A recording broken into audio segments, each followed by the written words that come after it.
আপনি আসছেন ভাই মাল কামাতে, সোজা হিসাব। আপনি আসছেন মাল কামাতে, আপনি এটার পিছনে কয়েক কোটি টাকা ইনভেস্ট করছেন। প্রথম ইনভেস্টমেন্ট করছেন নিজের দলকে পয়সা দিয়ে, নমিনেশন কিনছেন। তারপরে ইনভেস্ট করছেন নিজের দলের কর্মী সমর্থককে কিনতে। আপনার মিনিমাম 15-20 কোটি টাকা এখানে চলে গেছে। এখন আপনার নেক্সট 5 বছরের টার্গেট হচ্ছে এখান থেকে কয়েকশো কোটি টাকা রিটার্ন নেওয়া, কারণ আপনি তো আসছেন মাল কামাতে। আপনাকে বুঝতে হবে আপনি ব্যবসায় বিনিয়োগ করেছেন। রাজনীতি is a business where you have invested, now you want your return back, তাই না? সো আপনি এখন আপনার টাকা ধরেন। শেখ হাসিনা সত্যি সত্যি ফিরল, কথার কথা, সবচেয়ে বেশি বেকায়দায় কে পড়বে আমারে বলেন? পড়বে এই সরকার। তারা না পারবে এক্সিকিউট করতে ফাঁসি, তখন চারপাশে চিৎকার উঠবে এক দলের যে রায় কার্যকর করা হোক। আর রায় কার্যকরের ন্যূনতম আভাস পেলে আরেক দল যে কিভাবে মাঠে নামবে, এইটা কি এই সরকার বোঝে না? এই সরকার স্টানবাজি করে, এই সরকার বালখিল্যতা করে, এই সরকার চটুল ব্যাপারে মানুষের সদয় দৃষ্টি আকর্ষণ করার চেষ্টা করে, কিন্তু একেবারে এত বোকা তো না যে এই সরকার এটা বুঝে না।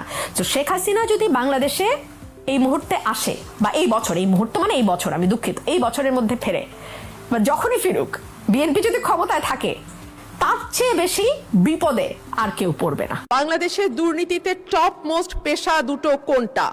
দেখলাম 1 নম্বরে আছে রাজনীতিবিদদের নাম, 2 নম্বরে আছে আমলাদের নাম। কোন রাজনীতিবিদ যখন পেশা হিসেবে লেখেন রাজনীতি, তখন আমি সঙ্গত কারণেই খুব অবাক হই। রাজনীতিবিদরা বেতন পান বা রাজনীতি করলে পয়সা উৎপাদন হয়, এটা সম্ভবত বাংলাদেশের মতন দেশেই সম্ভব, যেই দেশটি 2005 সাল থেকে শুরু করে 2010 পর্যন্ত টানা 5 বছর দুর্নীতিতে চ্যাম্পিয়ন হয়েছিল। মাননীয় স্পিকার, আমরা বিগত সরকারের আমলে ছাগল কাণ্ড দেখেছি, বালিশ দুর্নীতি দেখেছি, রূপপুর পারমাণবিক বিদ্যুৎ কেন্দ্র নির্মাণের সময় যে ভয়াবহ দুর্নীতি হয়েছে সেটাও দেখেছি। আমরা দেখেছি একজন পিয়ন কি করে 400 কোটি টাকার মালিক হয় এবং হেলিকপ্টার ছাড়া চলাফেরা করতে পারে না বলে তৎকালীন প্রধানমন্ত্রী নিজেই বলেছিলেন। মাননীয় স্পিকার, আমরা ব্যাংক থেকে লক্ষ কোটি টাকার লোপাট দেখেছি, ভুয়া কোম্পানির নামে অর্থ আত্মসাৎ, ইচ্ছাকৃত ঋণ খেলাপি ইত্যাদি ইত্যাদি দেখেছি। ওভার ইনভয়েসিং, আন্ডার ইনভয়েসিং, হুন্ডি, ভুয়া রপ্তানি বিল মারফত টাকা কিভাবে দেশের বাইরে পাচার হয়েছে। আমরা দেখেছি মেগা প্রজেক্ট, মেগা দুর্নীতি। আমরা দেখেছি নিয়োগ, পদোন্নতি এবং সরকারি কেনাকাটায় অনিয়ম। স্বাস্থ্য খাতে মিঠু সিন্ডিকেটের দৌরাত্ম্যের কথাও কম বেশি আমরা জানি। আর সে কারণেই মাননীয় স্পিকার, আমাদের আশা ছিল যে 5ই অগস্টের পরে যখন নতুন বাংলাদেশের কথা হচ্ছে, তখন দুদককে নখদন্তহীন বাঘ থেকে আমরা একটা শক্তিশালী প্রতিষ্ঠানে পরিণত করতে পারবো।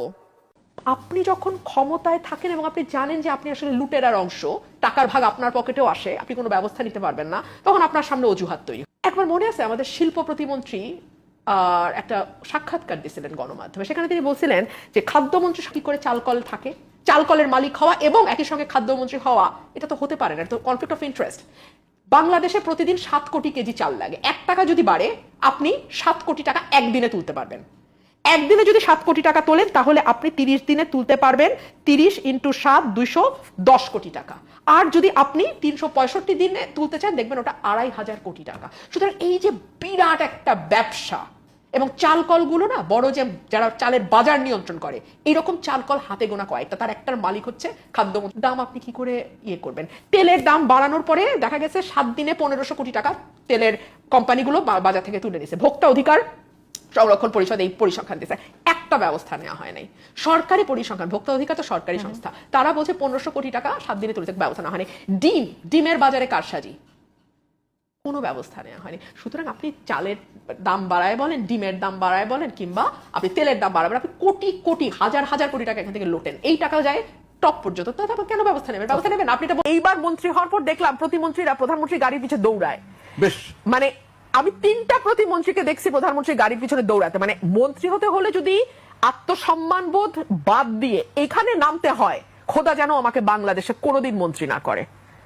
ইন্ডিপেন্ডেন্ট এমপির সম্মান অনেক বেশি, খোদা যেন আমাকে কোনোদিন মন্ত্রী না করে।